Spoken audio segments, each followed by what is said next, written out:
کل نفس ذائقة الموت.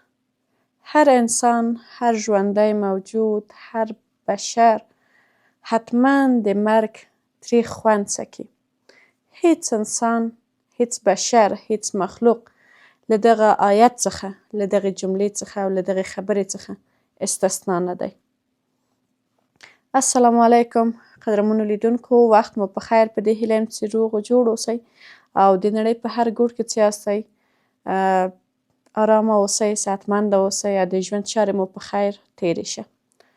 نشم ویلی په دغه خپرونه کې چې خوشحاله اوسئ، ځکه زه ډاډه یم چې ښایي اکثریت زموږ او ستاسې چې له دغې غمجنې پېښې نه خبر شوي یاستو، غمجن یو او زړه مو درد لري. ښایي هم ډېری کسان، هغه کسان چې زما ویډیو ګوري، د کورنۍ عزیزان او هغه کسان چې زړه ته یې نږدې ول، هغه یې له لاسه ورکړی اوسي یا یې هم ناروغه اوسي، د هغه لپاره غمجن وي. او هغه کسان هم چې د بختیار احمد هوتک له مړینې څخه خبر شوي دي، ښایي د هغه کوچني ماشوم لپاره غمجن واوسي. متاسفانه د عقرب 5مه په هغه ورځ باندې چې کوچنی ماشوم، هغه ماشوم چې اکثریت موږ او تاسې پیژنو یا پیژنده مو، د دغې فاني نړۍ څخه سترګې پټې کړلې. ګلونو لیدونکو، سمه ده چې کورنۍ یې، خپلوان، دوستان، عزیزان به یې پیژنده، ولې ډېری شمېر افغانانو بختیار احمد هوتک هغه وخت وپیژنده، هغه وخت ورسره بلد شول کله چې د تلاسیمیا د نړیوالې ورځې په مناسبت باندې د افغانستان د روغتیا وزارت لخوا څخه چې کومه غونډه نیول شوې وه یا کوم مجلس نیول شوی و، په هغه کې بختیار خبرې وکړلې، ځکه چې دی خپله په دغې ناروغۍ باندې اخته و له ډېر ماشومتوب نه، یعنې د هغه وخت نه چې دی نړۍ ته راغلی و، متاسفانه دغه ناروغۍ له ځان سره درلودله. او په هغه مجلس کې یا په هغه غونډه کې د افغانستان د کرکټ ملي ټیم غړی او پخوانی لوبډلمشر محمد نبي ثاقل هم شتون درلود. بختیار خبرې وکړلې سټیج سر کې او د خپل ناروغۍ په هکله یې ویلې او د خپل زړه درد یې وویلې او ورسره یې خپل احساس هم بیان کړ. خپل احساس همداسې و چې له نازولو او ګلالیو سترګو نه یې اوښکې راغللې او محمد نبي ثاقل هم هغه ته ډاډګیرنه ورکړله. دغه کلپ خپور شو په ټولو رسنیو کې، په ټولو په ځانګړې توګه ټولنیزو رسنیو کې تر ننه پورې دغه کلپ ښکته او پورته کېږي او دا یې دې لامل شول چې بختیار ډېرو کسانو وپېژنده، ډېرو کسانو د هغه څېره ولیدله، ډېرو کسانو د هغه غږ واورېده او هغه سره یې اشنایي ترلاسه کړله.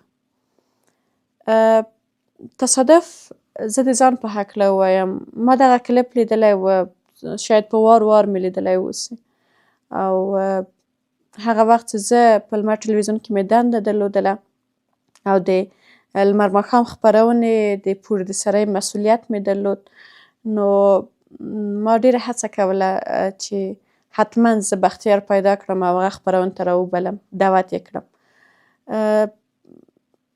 نه پوهېدلم چې څنګه پیدا کړم، ځکه ما هغه سره اړیکه نه درلودله او کوم د میلمنو لست هم چې ما سره و د بختیار شمېره پکې نه وه. هڅه مې کوله، په فیسبوک کې مې یو 2-3 ځلې سرچ کړ، ولې شاید هغه د نوم سپیل چې ما په انګلیسي باندې سرچ کوه یا هره موضوع چې وه، خو په اسانۍ ونه توانېدلم چې زه بختیار پیدا کړم یا د هغه د کورنۍ سره اړیکه زه ټینګه کړم. تصادف په همدغه وخت کې ما ته د لمر ماښام خپرونې د وټساپ شمېره هم راسپارل شوې وه، ځکه زه د هغې خپرونې مسؤله وم، ما هغه خپرونه پروډیوس کوله، نو هغه ټول مسؤلیت یې له ما سره و. بیا نو په دغه وټساپ شمېره کې ځکه دا په سکرین باندې راتلله، نو ډېر زیات مسیجونه به راتلل ګلونو لیدونکو، بې شمېره، د ورځې حتی تر 100 یو نیم سلو یا له هغه نه ډېرې مسیج به راته. ځینې کسانو به غوښتنه کوله خپل معلومات به یې رالېږل چې په خپرونه کې بلنه ورکړل سي، ځینې کسانو به هم هسې مسیجونه کول. دا یو عادي روال دی په افغانستان کې، هغه کسان چې هغه رسنۍ چې د لایف یا د ژوندۍ خپرونې شمېره یې په سکرین باندې راځي، ډېر مسیجونه ورته کېږي. بیا نو دې لپاره چې زه د ورځې له خوا نه ډېره زیاته بوخته وم، په کور کې به هم مصروفه وم، طبعا د کورنۍ کور چارې دي او کله به چې وظیفې ته لاړم نو مصروفیتونه ډېر ول. هغه کسان چې پرودوس وي یا په یوه رسنۍ کې کار کوي هغوی ښه پوهېږي چې څومره مسؤلیتونه او کارونه فعالیتونه ډېر دي. نو تصادف دغه د واتساپ د مسیجونو چک کولو ته ما به بل وخت نه درلود. هغه وخت چې زه به د لمر ماښام خپرونه به خلاصه شوله، زه به کور خواته را روانه شولم، بیا به په دې موټر کې دغه فاصله چې د دفتره تر کوره ما طی کوله، ما به دغه شمېره دغه واتساپ ته به لاړم او دغه مسیجونه به مې چک کول. هغه کسان چې غوښتنه به یې دې کوله چې خپرونه کې بلنه ورکړل سي، هغه به مې ځان سره سکرین شاټ کړل چې سبا ورځ زه بېرته مسیج ورته وکړم، د هغوی معلومات راوغواړم او بالاخره که واجد د شرایط د دې وي چې خپرونې ته بلنه ورکړل سي را ویې غواړم. او نور مسیجونه به مې هم همداسې پرېښودل.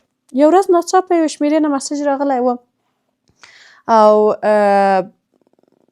په دې یعنې عکس نه و پکې، عکس ډېر یو کوچنی عکس پکې و د لرې نه، او ما هم داسې پې کلک ونه کړ چې د عکس غټ شي زوم سي.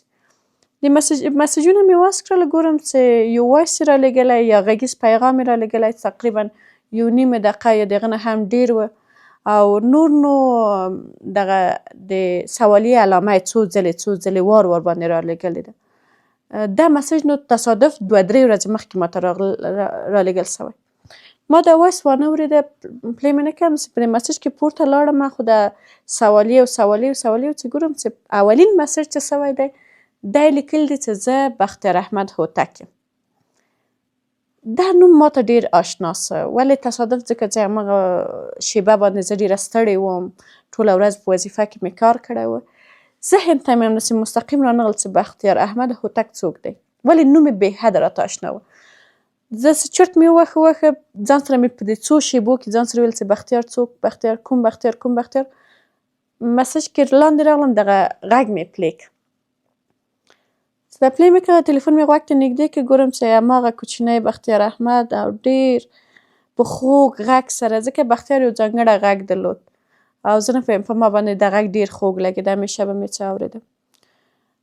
بختیار ځان معرفي کړی و، د ځان په هکله یې ویلي و او ویلي و چې زه غواړم لمر ماښام خپرونه کې میلمه شم، ګډون وکړم او تاسو ما سره په دې برخه کې همکاري وکړئ، خصوصا د ماشومانو په د خپرونه کې یا هغه برخه چې ځانګړې شوې ده لمر ماښام خپرونه کې د ماشومانو لپاره، په هغې کې تاسې وار باندې ویل دي که چیرې غواړئ چې ماشومان مو دغې خپرونه کې ګډون وکړي نو زموږ واتساپ شمېرې ته مسیج وکړئ. ما هم د همدې لپاره مسیج وکړ. نو نور مسیجونه یا نور دغه کوم پیغامونه چې راتلل ما به هغه سکرین شاټ کول، ولې بختیار شمېره مې مستقیم سیف کړله په ټلیفون کې. کور ته چې راورسېدلم زنګ مې ورته ووهه، ورسره وغږېدلم او ورته مې ویل چې په دغه ډېرو لنډو ورځو کې زه ته حتما خپرونې ته رابلم، په کومه ورځ چې مشخصه وه همدغه برخه چې د ماشومانو لپاره ځانګړې ده، او بښنه مې هم ورنه وغوښتله ده چې زه مثلا ناوخته مې ستا مسیج ته ځواب درکړم. بختیار ډېرې خوږې خبرې وکړلې او مننه یې وکړل دې نه چې ما ورته ویل چې زه د خپرونې ته راغواړم. ورځې تېرې سولې، په همغې اونۍ په منځ کې ما بختیار ته بلنه ورکړله. بختیار راغی خپرونې ته او ځکه لمر ماښام خپرونه لایف وه، بختیار هم کوچنی ماشوم و او دغه د کوچنیو ماشومانو برخه په لمر ماښام خپرونه کې اکثرا زموږ ښې همکارې سلسله صافۍ مخې ته وړله. زه په اتاق فرمان کې وم او ډېرې کمې شېبې دې ته پاتې وې چې نور خپرونه لایف سي، شروع سي. سلسله جانه هم خپل ځای ته تللې وه، بختیار هم خپل ځای کې و او نور ټول همکاران دې ته آماده ول چې خپرونه شروع کړي. په همدې وخت کې نو تصادف زما ډېر ښه همکار، زما ورور، زما مشر، هغه کس چې زه واقعا ډېر زیات ورته احترام لرم او زه واقعا ویاړم چې د هغه سره ما د همکارۍ تجربه درلودله او واقعا زه د یو استاد خطاب ورته کوم. هغه کس چې کلونه د افغانستان په رسنیو کې دنده ترسره کړې ده، په بېلابېلو برخو کې کار کړی دی او د ډېرو رسنیز تجربه له ځان سره لري. هغه کس چې واقعا د نوي نسل لپاره او هغه نسل لپاره چې دغه برخه کې غواړي چې کار وکړي یا رسنیز ډګر ته راسي، نو د دغه کس یا د دغه شخص تجربه ورته یو ډېر ښه درس کېدلی سي.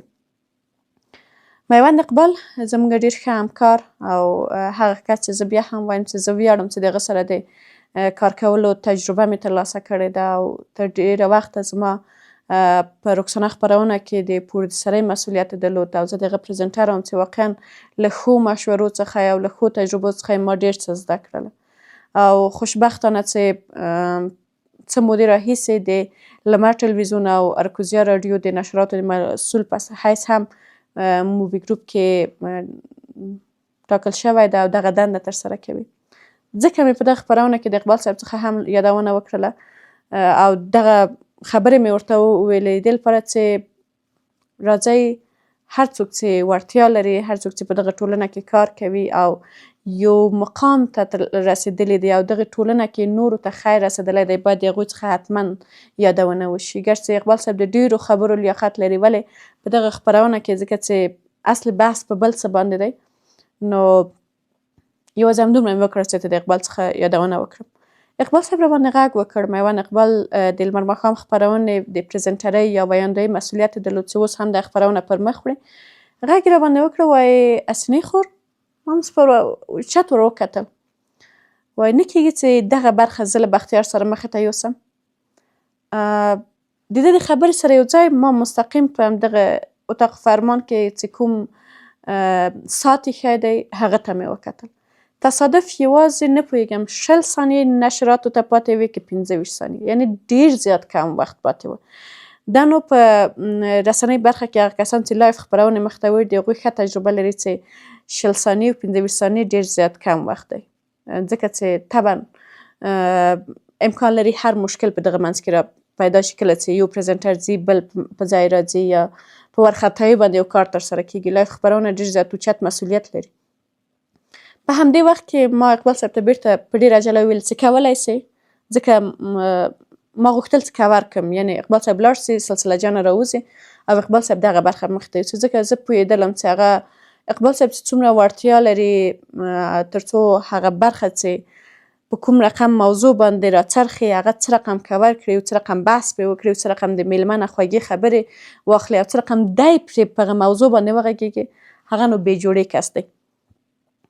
ولی په دې وخت کې ډایرکټر هم غږ راباندې وکړ چې امکان نه لري ځکه وخت زښته زیات کم دی. ډایرکټر هغه کس دی چې د کمرې او د ټولې برخې مسؤلیت د نشراتو په وخت کې لري او حتما باید د هغه سره په همغږۍ باندې یو کار ترسره سي. خو له دې سره چې ډایرکټر وویل چې نه کېږي ما هم چې اقبال صاحب ته وکتل هغه هم سر وښورول چې یعنې پرېږدی. خپرونه لایف شوله. سلسله جانه د بختیار سره یې مرکه پیل کړله او خبرې اترې په منځ کې وشولې.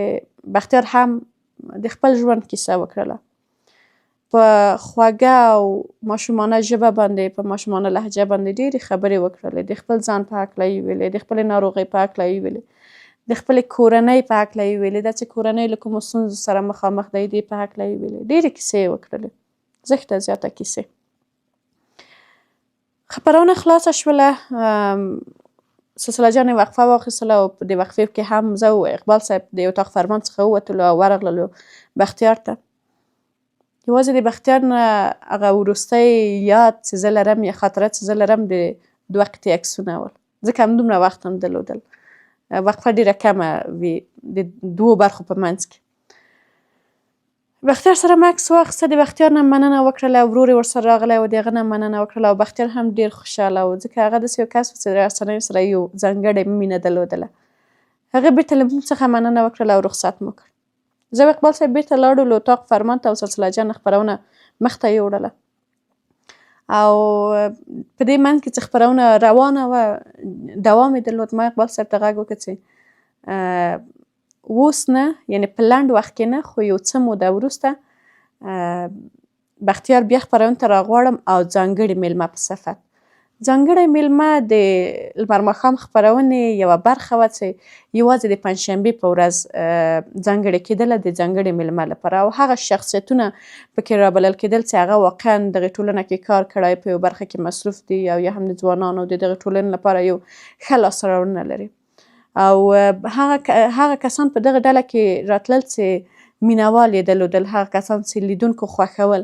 بختیار هم طبعا د هماغو کسانو له ډلې څخه و او ما هم دغه لیاقت ور وباښه او مطمئنه وم چې دغه برخې لیاقت لري چې حتما باید هغه راوبلل سي.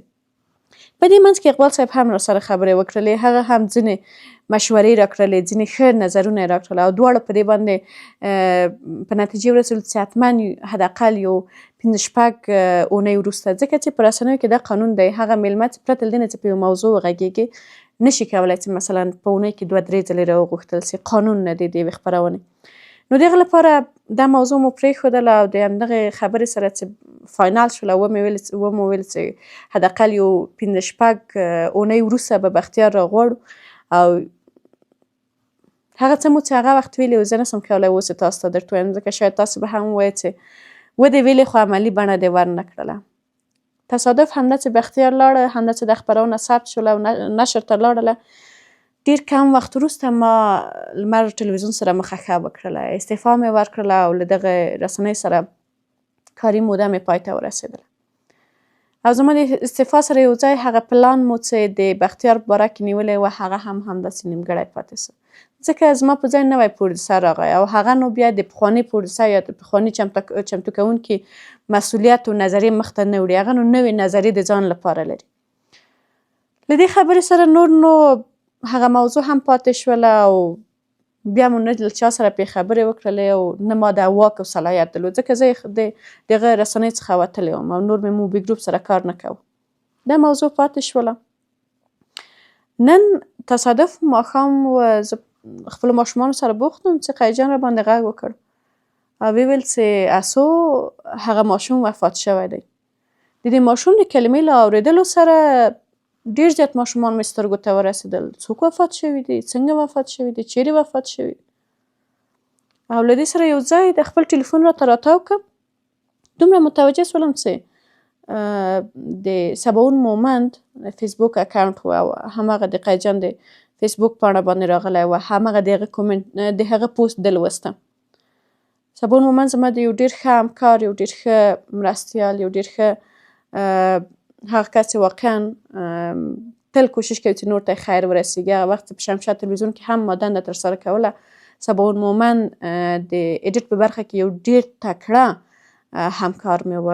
هغه خپرونه کې چې ما پرودیوس یې کوه یا مې پرزنټ کوه واقعا د ډېر په عالي بڼه باندې ټولې خپرونې همداسې ښې ایډیټ کولې. وروسته له هغه نه هم چې یوټیوب چینل جوړ کړ او د سنرایز افغانستان په نامه باندې یوټیوب چینل چارې مخته وړي، واقعا ډېر زیات پکې موفقه دی. زه همیشه ورته د موفقیت دعا کوم. او هغه وخت چې زه بیا دغه ډګر ته راغلم نو واقعا د سباون مومند کومې مشورې او کومې مرستې چې ما سره کړي دي زه هېڅکله یې هم نسم هېرولی. نو سباون مومند د شپږیزې لیک پر مهال باندې د خپل یوټیوب لپاره خپرونه ثبتوله او په همدغه وخت کې داسې بختیار احمد هوتک هم تللی و شپږیزو ته، د شپږیزې لیک ته، نو سباون ورسره مصاحبه کړې وه او تصادف همدغه مصاحبه یې اوس پوسټ کړې وه په فیسبوک کې او ورسره د هغه د مړینې په هکله لیکلي ول. کله چې قیجان دا پوسټ ولوسته او ټلیفون په سکرین باندې لاس ګوته وښوروله او دغه ویډیو پلی شوله نو د بختیار غږ مې واورېده. زه نه پوهېږم لیدونکو ځینې کسان که یو څه یو ستونزه ولري یا هماغه وخت چې نړۍ ته راځي الله پاک یو نعمت ورنه اخیستی اوسي نو ډاډه اوسه چې داسې یو بل نعمت یې ورکړی اوسي چې ډېر کسان ورنه استثنا دي. د بختیار په عمر باندې ډېر ماشومان په دغه نړۍ کې شته چې صحتمند دي، شکر الحمدلله روغ جوړ دي. ولې هغه استعداد چې بختیار درلوده، هغه غږ د بختیار په غږ کې یو ډېر خوږوالی و. زه نه پوهېږم یوازې ما دا احساس درلود خو نه مطمئنه یم چې ډېرو کسانو چې د هغه سره خبرې کولې، ډېر کسان چې د هغه سره ناسته پاسته درلودله یا د دغه ټولنیزو رسنیو له لوري څخه د هغې ویډیوګانې لیدلې، زما د خبر سره موافقه دي. د بختیار په خبرو کې، د بختیار په غږ کې یو خوږوالی و، یو ځانګړتیا وه او د دې تر څنګ په دغه کوچني سن کې چې ده دومره جرأت درلود او ده په ډېر یعنې په داسې توګه چې د خپلې هیلې بیانولې، تا به ویلې یو ډېر غټ سړی دی. یعنې دغه په سن ډېر ماشومان دي چې ښه روغ دي، ښه صحت لري، ولې هغه ځانګړتیا بیا نه لري. بختیار کله چې نړۍ ته راغی له دغې ناروغۍ سره یو ځای نړۍ ته راغی، ولې الله پاک د هغه تر څنګ داسې استعدادونه ورکړي ول چې هغه نو بې جوړې وه. بختیار لکه څنګه چې ما وویلې چې له ماشومتوب څخه دغه ناروغي درلودله او که چیرې قسمت یې نه و چې تر دغې ورځې پورې ژوندی اوسي ښایي ډېر مخکې د همدغې ناروغۍ له کبله دی وفات شوی وی. خو بختیار مبارزه کوله. بختیار همدې ته نړۍ ته راغلی و چې مبارزه وکړي. دغه دومره وخت چې دی ژوندی و، د دومره کلونه چې د عمر وکړ، د دومره کلونه چې د مرګ سره مبارزه کوله او د مرګ نه یې تېښته کوله، په عامه اصطلاح باندې مونږ ویلی شو. ښایي د مرګ نه به ډارېده، ښایي د قبر له تیارې نه، ښایي د قبر له تنګوالي نه به ډارېده، ښایي داسې له خپلې مور نه، له خپل پلار نه لرې اوسي، له دې نه به ډارېده. ښایي بختیار به له دې نه ډارېده چې نور هېڅکله هم د خپلې مور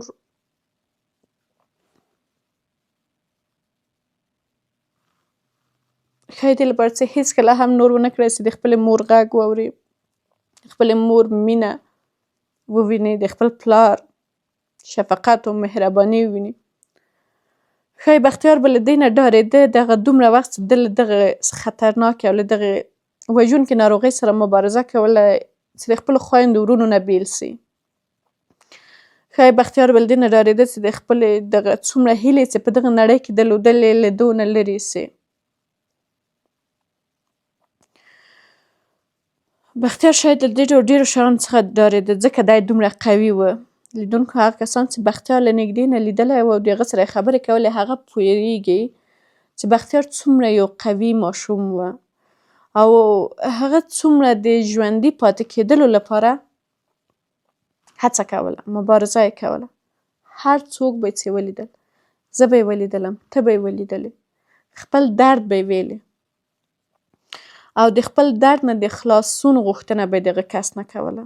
همیشه په همدې هڅه کې ول. زه نه پوهېږم، ښایي کورنۍ به یې راحته پوه سي چې بختیار به کوم بل څه هم غوښتل که نه. زه فکر کوم هغه یوازې ژوند غوښته، هغه یوازې د دغې ناروغۍ سره مبارزه غوښتله، هغه یوازې د مرګ نه تېښته غوښتله. هغه مرګ چې نور نو هېڅکله هم بېرته څوک نسي کولی خپله کورنۍ وګوري، هغه مرګ چې هېڅ ماشوم بیا نسي کولی خپلې مور سره واوسي او د خپلې مور مینه وویني، د خپل پلار مینه وویني. هغه مرګ چې کله یو ځل راسي بیا نو هېڅکله هم انسان دغې ښکلې نړۍ ته نسي راتللی. بختیار بالاخره اجل یې په نن ورځ باندې و. د دومره وخت مبارزه وکړله، د دومره وخت استقامت وکړ، د دومره وخت هڅه وکړله د ژوندي پاتې کېدلو لپاره. مرض خو د اوله ورسره و، مرض خو د اوله دی کړی و، دومره درد ده خو د دومره کلونه درلودل. اوله ورځ خو نه وه چې بختیار پرون ناروغ سو او نن وفات شو، نه. بختیار خو له کلونو څخه له دغه ناروغۍ څخه دردېده، کړېده او بالاخره اجل یې نن راورسېده. لیدونکو اصل خبر دا ده چې د بختیار اجل پوره شو او بالاخره وفات شو. ځینې وخت یا اکثرا د الله پاک رضا او د بنده رضا یوه نه وي. هېڅوک نه غواړي چې خپل عزیز له لاسه ورکړي یا هېچا نه غوښتل چې بختیار د یوه ورځ له دغې نړۍ نه سترګې پټې کړي. ولې د الله پاک رضا رضا ده، نو موږ څه نسو پکې ویلی او نه باید هم څه پکې ووایو ځکه زموږ له توان او له وس نه ډېره اوچته خبر ده.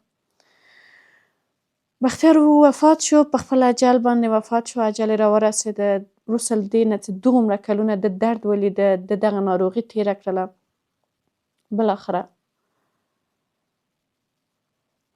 بالاخره وفات شو، بالاخره دغې نړۍ نه یې سترګې پټې کړلې، بالاخره د خپلې کورنۍ نه، د خپلې مورکۍ له غېږې څخه بې برخې شو. څه موده وړاندې چې شهید ګیله من وفات شو او شهید شو، نو تصادف په همدغه ټولنیزو رسنیو کې دا یو څه دی، زه نه پوهېږم موږ ښه نوم ورکولی سو که ښه نسو ورکولی. ولې په افغانستان کې زه نه پوهېږم ولې اکثرا منفي استفاده ورنه کېږي. هېڅکله هم موږ د یو چا د خوشحاله کولو لپاره دغه استفاده له ټولنیزو رسنیو څخه نه ده کړې. پر فیسبوک، پر ټیک ټاک یا انستاګرام یوازې همغه ورځ باندې یا همغه ورځو کې چې شهید ګیله من شهید شوی و، د تکړه ژورنالیست فریدالله محمدي عکسونه مې لیدل چې ښکته او پورته کېږي. هماغه کسانو چې اکثرا یې ستایه هماغو کسانو رټه.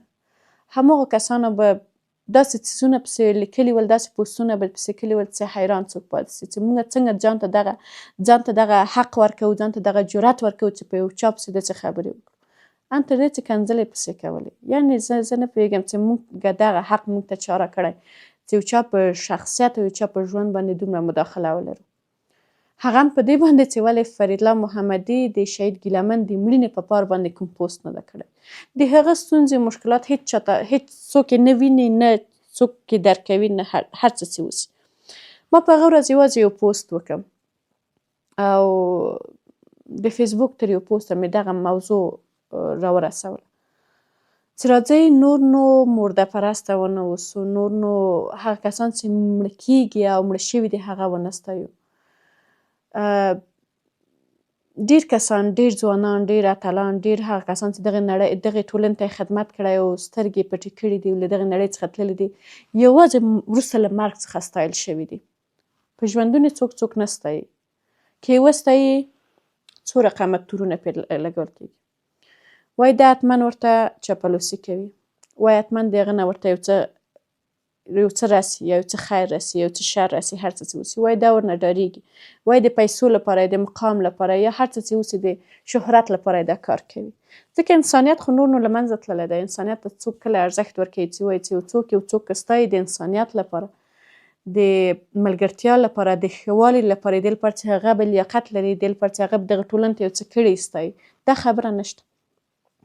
دا موضوع پاتې شول او تېره شول او نن چې بختیار احمد وفات شو نو هماغه فیسبوک، هماغه ټولنیزې رسنۍ د دې لپاره چې مثلا یا ځان شهرت ته ورسوي یا د بختیار له کورنۍ سره غم شریکي ورښیي. بختیار یې څنګ ته پرېښی، راغلی دی د افغانستان د کرکټ د پخواني لوبډلمشر او د کرکټ د ملي ټیم لغړي محمد نبي اساخیل پسې راخیستې ده. تاسې ورسئ فیسبوک ته خپله پوهېږئ چې څه ورپسې روان دي. هماغه کس چې موږ کلونه ستایلی او کلونه مو د اتل کلمه ورته کارولې ده، هغه کس چې موږ د ولسمشر او د زړونو د مشر، د لوبډل مشر نوم وربښلی دی، دغه مقام وربښلی دی، نن هماغه کس موږ څنګه رټو. وخورې وروره تاسې چې دغه پوسټونه کوئ، یو ځل مو ځان سره هم ویل دي چې همدغه به شاید نبي وویني، همدغه به شاید د هغه د کورنۍ غړي وویني، هماغه به د هغه دوستان وویني، او همدغه تاسو چې په همدغه آیډیګانو کې مو پخوا همدغه کسان ستایلي دي او نن یې رټئ، دا دواړه پوسټونه موجود دي. تاسې ځان ته یو ځل خپل وجدان ته کم نه راځئ. زه په دغه باندې حیرانه پاتې یم. آیا یو انسان د بل انسان ژوند یا د ژوند ورکولی سي؟ ژوند و مرګ د الله له لورې څخه نه ده. آیا موږ او تاسې له دغه خبرې څخه منکره یو؟ فکر کوو چې ګیله من محمدي ژغورلی شولی؟ همداسې یو نظر مو درلوده. یا نن بختیار چې وفات شو محمد نبي اساخیل ژغورلی شولی؟ قدرمنو لیدونکو، په هغه ورځ چې ګیله من شهید شو ټولو داسې یو احساس درلود. په هماغه ورځ چې ګیله من شهید شو ټولو داسې یو عکس العمل ښوده چې ولو فریدالله محمدي د شهید ګیله من قاتل اوسي. نن چې بختیار شهید شوی دی او وفات شوی دی ټولو د محمد نبي اساخیل شا رانیولې ده. ولې باید موږ دغسې اوسو؟ آیا ستاسې په نظر نبي تر عمره پورې ژوندی دی؟ سبا چې دغه نبي خدای مه کړه الله پاک د ډېر ژوند ورکړي، ډېر عمر ورکړي، ولې مرګ حق دی. کله چې دغه نړۍ نه سترګې پټې کړلې همدغه موږ او تاسې به یو چې ټولې رسنیو ته، ټول سوشل میډیا ته به نور نو ور واچوو په ډېرو پوسټونو باندې، په ډېر تاسف باندې. صحیح ده، زه دا منم. سبا ته یکشنبې په ورځ د اقرب اوومه د بختیار جنازه ده. ورسئ، که کولی سئ د کابل له هر ګوټ نه، د افغانستان له هر ګوټ نه د دغه ځوانمرګ، د دغه کوچني ماشوم، د دغه خوږ ماشوم جنازې ته ځان ورسوئ. له کورنۍ سره غم شریکي اعلان کړئ، په ټولنیزو رسنیو کې ورته پوسټونه وکړئ، د کورنۍ سره غم شریکي وکړئ. که مرسته کولی سئ یو څه مرسته ورسره وکړئ. ځکه که د بختیار کورنۍ اقتصادي ستونزې نه درلودلې، بختیار دې ته اړ نه و چې د هر چا نه خیرات وغواړي. بختیار دې ته نه اړ کېده چې هر چا ته خپل لاس اوږدي، خپله لمن اوږده کړي او خیر وغواړي. هغه یو عالم د هغه کورنۍ یو عالم ستونزې لري، یو عالم اقتصادي مشکلات سره هغوی لاس و ګرېوان دي. ځکه خو یې زوی دومره دردېده، ځکه خو زوی خو دومره ستونزې تېرولې. ولې بیا هم وایم ولو که د بختیار کورنۍ میلیونره هم وای، بیا هم په نننۍ ورځ د هغه اجل و او په نننۍ ورځ د هغه مرګ لیکل شوی و. له مرګ څخه هېڅوک څوک نشي ژغورلی. له مرګ څخه پیسې، دارایي، شته، مرستې، کومک، ډاکټر، دوا، د هر څه هېڅکله هم نشي ژغورلی. ګورئ زموږ او ستاسو په کورنیو کې ډېر کسان وفات شوي دي او ډېره هڅه د هغوی د ژوند د دې لپاره چې هغوی ژوندي پاتې شي، د دې لپاره چې د هغوی درد دوا چې کړې مو ده. ولې مرګ حق دی، مرګ راغلی دی او هغه کس له موږ څخه جدا کړی دی. نو د هغه لپاره زه اړ شوم چې نن د بختیار لپاره او د دې لپاره چې موږ او تاسې لږ ځانونو ته ټکان ورکړو، لږ د نورو کسانو لپاره هم فکر وکړو. دغه ویډیو مې چمتو کړله. هیله مند یم چې په غور سره یې واورئ. هیله مند یم چې راځئ دغه ویډیو د دې لامل شي چې موږ او تاسې ټول ځانونه پوه کړو په دې باندې چې هر انسان په دغه نړۍ کې حق د ژوند لري، د آزاده ژوند لري او د هر چا ژوند بیل دی. هېڅوک بې ځایه مه قضاوت کوئ، هېڅوک په عجله او په بیړه باندې مه قضاوت کوئ. نن همدا موږ او تاسې چې دغه پوسټونه کوو او دغه خبرې وایو چې ولې نبي ساخیل د بختیار ژوند ونه ژغوره یا د بختیار مسیجونو ته یې ځواب ورنه کړ یا دا چې دوبۍ ته لاړه نه په یم شمېره یې تبدیله شول. یو عالم پوسټونه شوي دي، یو عالم خبرې په هکله شوي دي. دغه مو ولې مخکې نه کولی؟ زه خو بیا هم وایم چې بختیار خو نن نه و مریض شوی. بختیار خو له کلونو څخه دغه درد یې درلوده. له کلونو څخه یې دغه چیغې وهلې چې زه ناروغ یم، زه میاشت په میاشت وینې ته اړتیا لرم. څو نفره تللي دي ورته وینه یې ورکړې ده؟ هېڅوک. ولې ټول دغه توقع لرو چې نبي راغلی وای، بل راغلی وای، احمد راغلی وای، محمود راغلی وای، بختیار ته یې وینه پیدا کړې وای، بختیار ته یې پیسې ورکړې وای چې تر هغو هغه خپل ژوند وژغوري. که پیسې مو نه سوای ورکولی، وینه خو مو ورکولی سولی، ځکه هغه خو وینې ته یې اړتیا درلودله. هغه خو پیسو ته اړتیا نه درلودله چې پیسې وخوري. خو باید هغه د هغه ناروغي متاسفانه داسې یوه ناروغي ده چې تلاسمیا باید میاشت په میاشت د هغه ناروغان وینه ورته ورکړل شي، وینه واخلي. ولې هغه وخت مو پوسټ نه کول؟ هغه وخت مو ولې دغه کوچنی ماشوم د کورنۍ سره مرسته نه کوله؟ ولې مو یوه ورځ مخکې، دوه ورځې مخکې، یوه هفته مخکې، دوه هفتې مخکې، یوه میاشت، یو کال مخکې دغه پوسټ نه کوه؟ شمشاد تلویزیون خو ډېر مخکې بختیار غوښتی و او خپرونه یې سره ثبت شوې وه چې اوس د هغه کلیپونه راوتلي دي چې بختیار ویلي دي چې نبي ما سره مرسته نه ده کړې. صحیح د هغه ماشوم دا خبره وکړله، خو راځئ ما ته ووایئ چې ما ته څه مرسته وکړله؟ هېڅ. یا مثلا دا خبرې خو له ډېرې پخوا څخه وې، له ډېرې پخوا څخه موږ او تاسو دغه سوشل میډیا استفاده کوله او په دې خبرو چې بختیار مریض دی. یا راځئ بختیار وفات شو، الله پاک د جنتونه ورته په نصیب کړي. دعا به په وروستیو کې ورته کوو. دې ته راسو چې دا اوس یو ځل روغتونونو ته ورسئ او وګورئ چې څومره کسان ناروغه دي، څومره همداسې ګلالي ماشومان د بختیار په همدغې ناروغۍ باندې اخته دي او ورسره لاس او ګرېوان دي، ورنه سر ټکوي. څومره ځوانان، څومره نجونې، څومره هلکان په دغه ناروغۍ باندې اخته دي او دې سره نور ډېرې زیاتې ناروغۍ دي چې هغه ټولې وژونکې ناروغۍ دي. نو لیدونکو بیا هم وایم راځئ مرده پرسته ونه اوسو، راځئ مړه ونه ستایو، ډېره زیاته عظیمه ګناه ده. ژوندۍ وستایو، ژوندیو ته مو قدر ورکړو او ژوندیو ته مینه ورکړو، عزت ورکړو، احترام ورته وکړو، تر څو وکړی سو په دغه ټولنه کې هم د نور لپاره ښه ځای مونږ ورته ورکړو او هم مونږ یو ښه ځای ولرو. په وروستیو کې ټول به په ګډه سره دعا وکړو. الله پاک دې بختیار احمد هوتک وبخښي، ځکه هغه بښل شوی ماشوم و. نو هغه همداسې نړۍ ته راغی، له دردونو سره یو ځای نړۍ ته راغی او په همدې دردونو کې سترګې پټې کړلې. ولې؟ هغه داغ، هغه اور چې په کورنۍ کې بل دی، چې د هغې مور به څه درد لري، چې د هغه پلار، د هغه ورونه او د هغه خویندو، کاکا او ماما او خاله او عمه به څه رقم دردونه تېروي، هغه ښایي ما ته یې درک نه کړی سو. ولې؟ د یو انسان په حیث باندې، د یو افغان په حیث باندې او بالاخره داسې دغسې یو کوچنی ماشوم په دغسې دردونو کې سترګې پټې کړلې او له دې نړۍ څخه لاړ، نو طبعا چې ما ته هم پرې دردېدلي یو.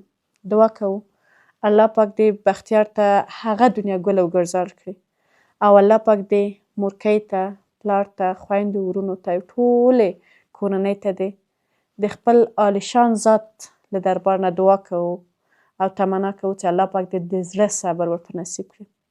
الله پاک دې د بختیار کورنۍ ته دغه وروستی درد کړي، وروستی غم دې شي او الله پاک دې داسې صبر ورته نصیب کړي چې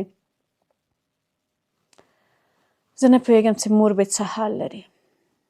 له هغې مور څخه چې خپل ماشومان، خپل د زړه ټوټې چې څه رقم یې غټوي او څومره ورته عزیز دی هغه له لاسه ورکوي. الهی امین پروردګاره ته رحم وکړې په ټولو انسانانو باندې.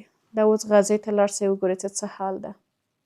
څومره کوچني ماشومان په ډېرې بې رحمۍ سره له منځه وړل کېږي او څومره میندې بې اولاده کېږي، څومره اولادونه یتیمان او یسیران کېږي. الله پاک دې په ټولو جمله مسلمانانو باندې ورحمېږي.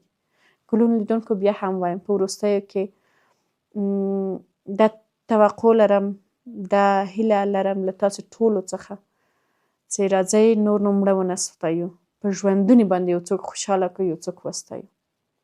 ما له ځان سره دغه هوډ کړی، زه اول له ځان څخه شروع کوم او هغه کسان چې واقعا یو څه دي او واقعا دغې ټولنې ته ولو که ډېره کم خدمت وي یا ډېر زیات خدمت وي کړی دی هغه باید وستایو.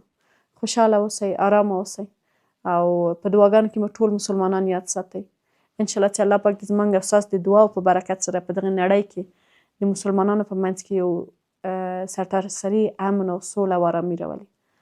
الله مو مل شه او د یو ودان، آرام او آباده لوی افغانستان په هیله.